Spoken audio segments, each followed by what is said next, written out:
Okay, let's just jump right in.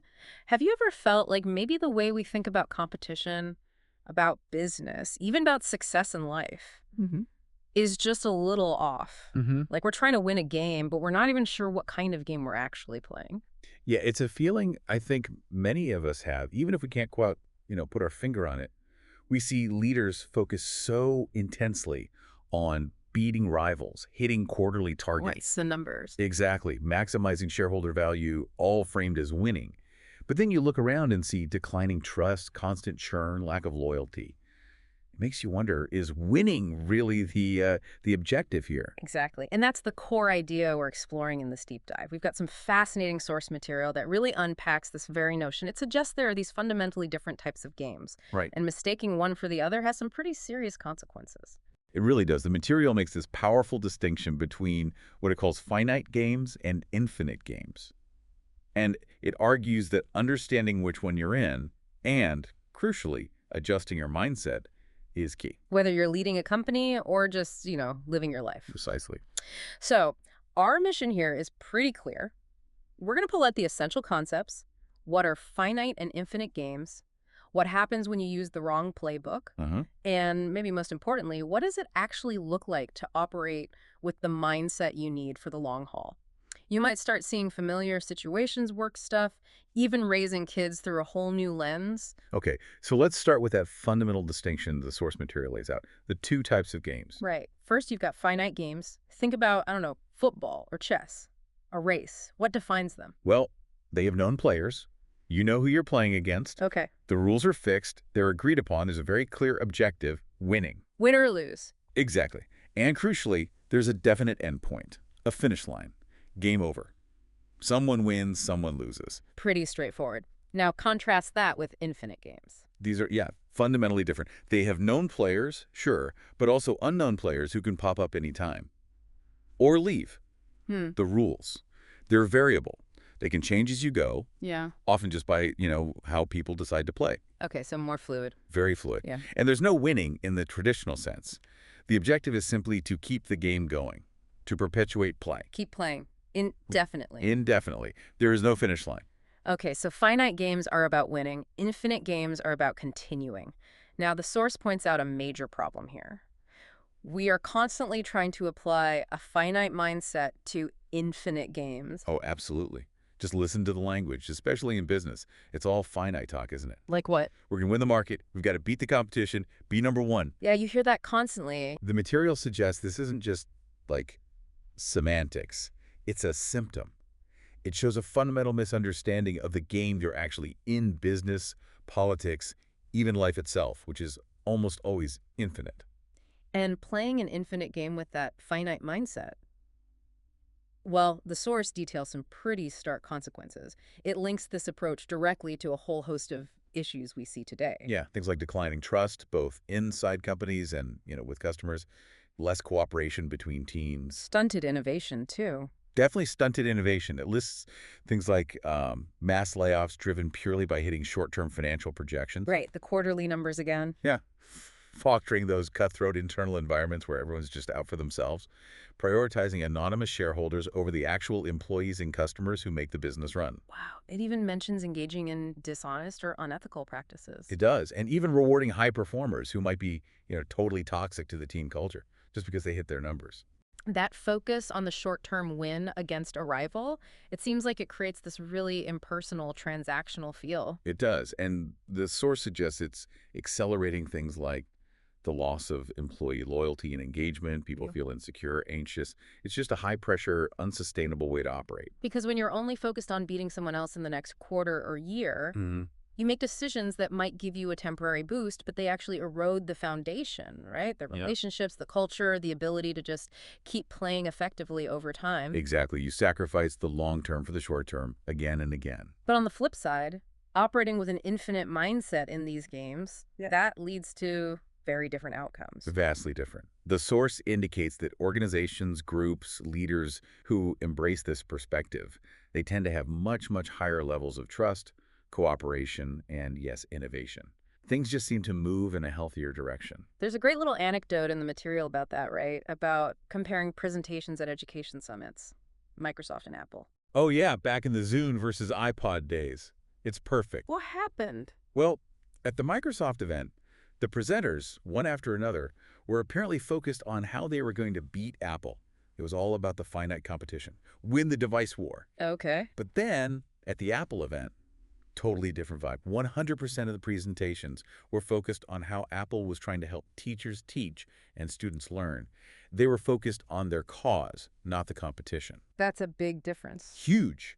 And the story about the person sharing a cab with a senior Apple exec afterwards really hammers it home. What did they say? They asked the exec about the Zune maybe being technically better than the iPod Touch at the time. Yeah. And the exec just smiled and said, I have no doubt. Wow. Not defensive at all. Not at all. Yeah. That's the voice of an infinite player. They weren't trying to win a feature-by-feature battle against Microsoft. They were focused on their own path, their own improvement, advancing their cause, empowering individuals through technology. Which is why, about a year later, they didn't just make a slightly better iPod. Nope. They released the iPhone. Completely changed the game. Exactly. They weren't trying to beat Microsoft at the Zune game. They were playing their own game.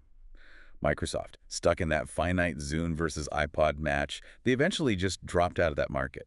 It really shows that focusing on your own purpose, your just cause, and just getting better yourself, Nope. that can lead to breakthroughs the finite player obsessed with the competitor might just completely miss. Precisely.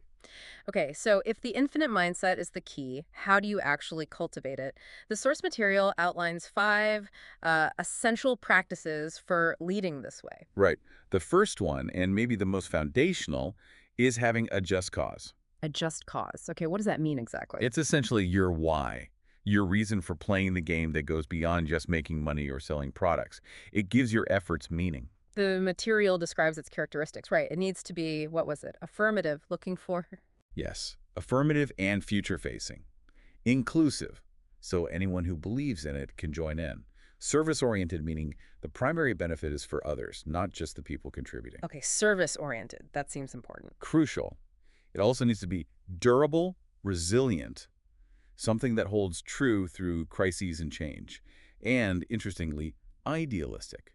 Big, bold, and ultimately unachievable. Unachievable. How can that be a goal? Well, unachievable in the finite sense. You don't win or complete your just cause. It's like an ideal, a horizon you're always striving towards. Think about life, liberty, and the pursuit of happiness. Ah, okay. You never fully get there, but the striving is the point. Exactly. And the source contrasts this with things often mistaken for a just cause. It's not just, CSR programs like sponsoring a 5K or donating to charity. Those are good, but a company with a toxic culture can still do those things. Right. It's deeper than that. Much deeper. Yeah. It's also not a product-centric vision. Like if Garmin just said, our cause is making the best GPS devices. Well, what happens when GPS tech changes or becomes embedded in everything? Your cause becomes obsolete. Got it. And it's definitely not a BHAG, a big, hairy, audacious goal. Like JFK's moonshot. That was amazing, but it was achievable. It had a finish line. So the moonshot was finite. The moonshot itself was finite, yes. But the just cause behind it, the infinite context, was something bigger, like the progress of all people or advancing human exploration. That's the part that endures. Okay. It's the enduring ideal. Even Adam Smith, the source notes, had this kind of view, saying the consumer's interest should come first, the producer's second. Right. Contrast that with the example given of Walmart under a later CEO, Mike Duke, where the stated focus apparently became market share and returns for Wall Street before mentioning customers. That ordering speaks volumes. It really does. It reveals a finite priority hitting a metric which the source links to later problems like scandals and lawsuits. It highlights the instability when your focus isn't rooted in a durable, service-oriented cause. Okay, so step 1, have a clear, powerful, just cause. What's the second practice? Building trusting teams. Trusting teams. This sounds crucial. It is. It's all about creating psychological safety within the group. An environment where people feel safe enough to raise their hands, admit they made a mistake, say they don't know something, ask for help. Without fear of being humiliated or punished? Exactly. Without fear of reprisal. It's fundamentally about feeling safe among your own people. It's about character, not just competence. The source makes a distinction here, right, between just working together and actually trusting each other. Yes, working together can be purely transactional. We coordinate tasks. But trusting each other is deeper. It's based on feelings, on that sense of mutual safety. And without that trust. Problems fester. People hide mistakes because they're afraid. They pretend to know things they don't. They become risk-averse, which kills innovation. Cooperation breaks down. Small cracks eventually become huge fissures. So how do leaders actually build this trust? It sounds hard. It requires conscious effort. The source says leaders need to prioritize the well-being of their people, sometimes even over short-term results. They need to model vulnerability and honesty themselves. Walk the talk. Absolutely. They need to incentivize actions that build trust, not just reward-hitting targets. And this is key grant responsible freedom. Give people discretion in how they advance the cause. Trust their judgment, rather than just giving them a checklist. Responsible freedom. I like that. Any examples? Yeah, the Shell URSA oil rig story is powerful. A high-stakes environment where they deliberately worked on getting crew members to express feelings and vulnerabilities to build that safety net. Wow. Or Chief Cawley at Castle Rock PD. He shifted the focus away from just finite metrics like tickets written or arrests made. The easy numbers to count. Right. And instead focused on actual problem solving, community impact, giving officers the autonomy to use their judgment in situations what he called one-by-one policing. That sounds like a huge culture shift. It is, and it contrasts sharply with environments mentioned, like Microsoft's internal divisions back then, where teams were apparently incentivized to compete against each other. Undermining each other. Not good for trust. Not at all. Or police departments solely focus on quotas. Alan Mulally at Ford is another great example of building trust. He created a culture where executives could bring red slides showing problems to meetings without fear. He depersonalized it. Yes. His message was essentially, you have a problem, you are not the problem. That permission, to be honest, is foundational for actually solving things. When people feel genuinely cared for and trusted, They step up. they step up. They prioritize the cause and the team over just covering their own backs. Like the story of the Container Store employees during the 2008 recession, willing to sacrifice for the company because they felt cared for. Okay, just cause, trusting teams. What's practice number 3? Having worthy rivals. Worthy rivals. That sounds counterintuitive if you're stuck in that finite, beat the competition mindset. It really is a fundamental shift in perspective. In the infinite game, rivals aren't just enemies you need to vanquish at all costs. What are they then? There are other strong players in the game whose strengths actually reveal your own weaknesses and push you to get better. They force you to up your game. Ah, so looking at rivals that way shifts your focus inward, onto your own improvement. Exactly. It becomes about your process, your constant learning, your own capabilities. This doesn't just make you better, it also builds resilience. And importantly, it keeps you honest. It reduces the pressure to cheat or cut corners just to win against them. You're focused on improving, not just beating someone. Right. The source uses the classic example of tennis rivals Chris Evert and Martina Navratilova. They were fierce competitors, absolutely. Legendary. But they both spoke about how the other's strengths forced them to evolve, to improve their own game. They made each other better, and they elevated the entire sport. Okay, that makes sense. But is there a risk here? There is. The source calls it cause blindness. Caused blindness. Yeah.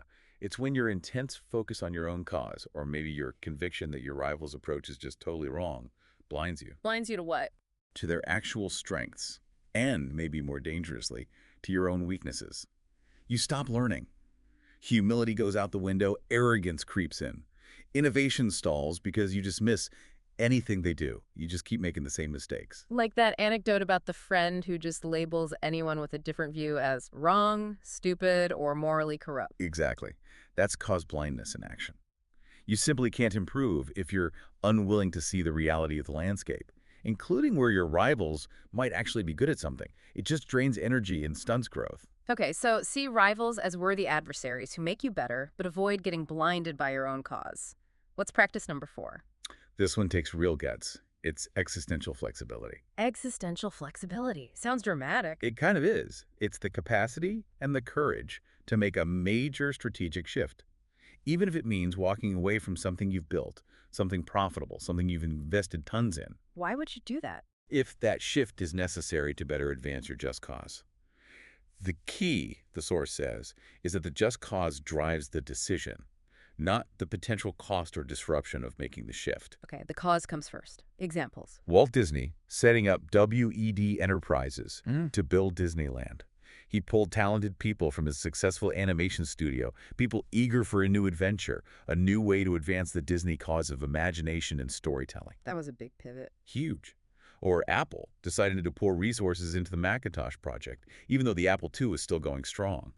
It was risky, a departure, but it aligned perfectly with their cause of empowering individuals through technology, and it revolutionized personal computing. Right. CVS stopping cigarette sales is another great example the source uses. Billions in revenue, gone. That was massive news. Massive, but it directly contradicted their stated purpose of helping people lead healthier lives. The cause demanded the shift, despite the financial hit. And you contrast that With Kodak, they actually invented the digital camera, but they failed to really commit to it because they were so focused on protecting their existing profitable film business. They lacked that existential flexibility. Wow, they invented it and let it slip away. Yep. Or how Walgreens and Rite Aid responded when CVS stopped selling cigarettes. Their reasons for continuing to sell them were things like, well, it reduces store visibility if we stop, or it's perfectly legal. Not exactly aligned with a health-focused cause. Not really. It shows that unwillingness to sacrifice a short-term financial reality, even when it clashes with your stated identity, that's a finite mindset winning out. Okay, just cause. Trusting teams, worthy rivals, existential flexibility. What's the fifth and final practice? It's the courage to lead. And this isn't just about being bold in the usual sense. Finite players can take big risks too. So what kind of courage is this? It's the courage to fundamentally change your perspective, to reject the narrow, finite definitions of business, like Milton Friedman's famous idea that the only responsibility of business is maximizing profit for shareholders. To embrace a bigger, more infinite view. Exactly. When you do that, decisions that look incredibly bold or even foolish from a purely short-term profit-driven perspective, like CVS stopping cigarette sales, actually start to look, well, the source says almost obvious. Obvious because they align with the just cause. Precisely. It's the courageous decision because it aligns the organization's actions with its deepest purpose, even if Wall Street doesn't like it in the short term. Doug Parker at American Airlines is mentioned here too, right? Yes, as someone working hard to maintain that long-term focus, resisting the intense pressure from analysts demanding short-term results and instead emphasizing taking care of employees so they can take care of customers. That takes real courage in today's environment. So those are the 5 practices. But the source also talks about the system itself, right? How it pushes towards finite thinking. Yeah, it acknowledges that there are significant systemic pressures, especially from parts of modern capitalism and finance. Like Wall Street's obsession with quarterly earnings. Exactly, that relentless focus. Or the models of venture capital and private equity, which often need an exit selling the company within, say, 5 to 7 years. That forces a shorter-term horizon. The material even says shareholders often act more like renters looking for quick returns than true owners invested long-term. Right. And this whole environment, this pressure cooker, creates fertile ground for something the source calls ethical fading. Ethical fading, what is that? It's basically when a culture develops where people start acting unethically, usually for self-interest, but they manage to rationalize it. They don't see themselves as unethical. How does it start? Often subtly. Small transgressions get tolerated, cutting a corner here, fudging a number there, and as those little things compound, it creates this slippery slope. Okay. Unethical behavior gradually becomes normalized, the rationalizations kick in, everyone else is doing it, it's just the way things are. Management wants the numbers, or even, hey, I got to put food on the table. And the intense pressure to hit short-term financial targets fuels this. Massively. Think about reward systems. In many finite-minded organizations, bonuses and promotions are tied almost exclusively to hitting the numbers. How you hit them often doesn't matter nearly as much. So if you hit your target by cutting corners, you get rewarded. If you act with integrity but miss the target, you might get penalized. Exactly. The implicit message becomes crystal clear. Making the numbers is more important than acting ethically. People lose perspective. Wells Fargo comes to mind. The fake accounts scandal. A chilling textbook example. Employees under immense pressure from sales quotas. Or Milan hiking EpiPen prices astronomically. The source links this directly to executive compensation tied to hitting specific earnings per share growth targets. Wow, it becomes like an addiction to the numbers. The source literally uses that word addicts. Acting like addicts, needing the next hit, leading to increasingly questionable behavior justified by the need to make the numbers. So in a healthy, infinite-minded culture, an unethical idea for profit gets shot down immediately. Right. But in a culture suffering from ethical fading, that same idea might be greeted with, fantastic, how quickly can we do this? Scary. It is. And the source really emphasizes the leader's role here. Leaders aren't just responsible for the results, they're responsible for the people who get the results. It requires constant attention because when little things compound, things eventually break. And culture is king, basically. Absolutely. The source puts it starkly. Put a good person in an environment that suffers ethical fading, and that person becomes susceptible to ethical lapses. The environment shapes the behavior. But the reverse is also true. Hopefully, yes. Right. Put someone in a strong culture built on trust and cause, and they're more likely to rise to that standard. Patagonia gets mentioned as a company that actively fights ethical fading through radical transparency and honesty, even about their own shortcomings, taking ownership. So we've talked a lot about business organizations, but this finite infinite game concept isn't just for CEOs, right? Not at all. The source makes it clear we're all players in multiple infinite games all the time, beyond our careers. Like what? Well, parenting, friendship, learning, creativity. You don't win at being a parent, do you? Definitely not. There's no trophy presentation when they turn 18. Exactly. It's an ongoing process of support and growth. And applying a finite mindset there can be just as damaging. Just as problematic. Think about finite parenting, being obsessed with your kids being the best at everything, getting the highest grades, winning every single competition. Right. Prioritizing rank over learning. Yes.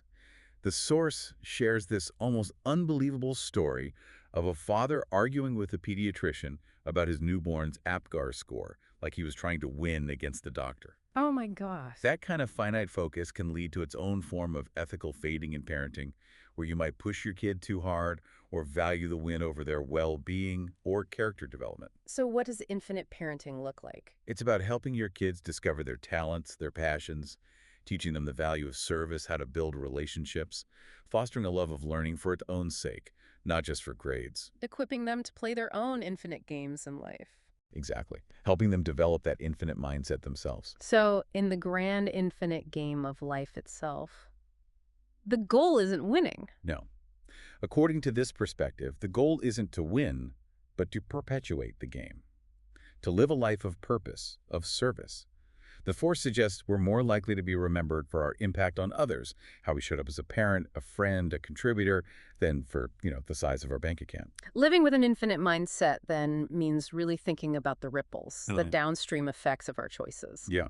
The second, third, fourth order consequences. Yeah. Taking responsibility for how what we do today affects the game and the other players long after we're gone. It's a pretty profound shift from just focusing on the next immediate outcome. It really is. So to kind of wrap this up, understanding this difference between finite and infinite games, and then consciously choosing to play with an infinite mindset guided by that just cause, building trusting teams, seeing worthy rivals, having existential flexibility, and finding the courage to lead, it seems like that can fundamentally change everything. It really can. It moves us away from that constant, stressful, transactional focus on short-term wins. Which can be exhausting. Totally exhausting. And it moves us towards building something more resilient, more trusting, more innovative, ethical, and truly purpose-driven for the long haul. Something sustainable. Which brings us to the final thought we want to leave you, the listener, with from this deep dive. If leading, or even just living, with an infinite mindset means thinking about those long-term consequences, thinking about the impact you have on others far down the line, how might you look at a current challenge or maybe an opportunity in your own life or work differently, not just focusing on the quick win, the immediate result, but on how you can contribute to something bigger, something that helps perpetuate the game for the benefit of others long after your direct involvement is over. Yeah, it's a perspective that really can change how you approach, Yeah, well, pretty much everything. it really can. Thank you for joining us on this deep dive. Thanks for listening. Visit our library and subscribe below for more book summaries. This has been a Sprint Reads production.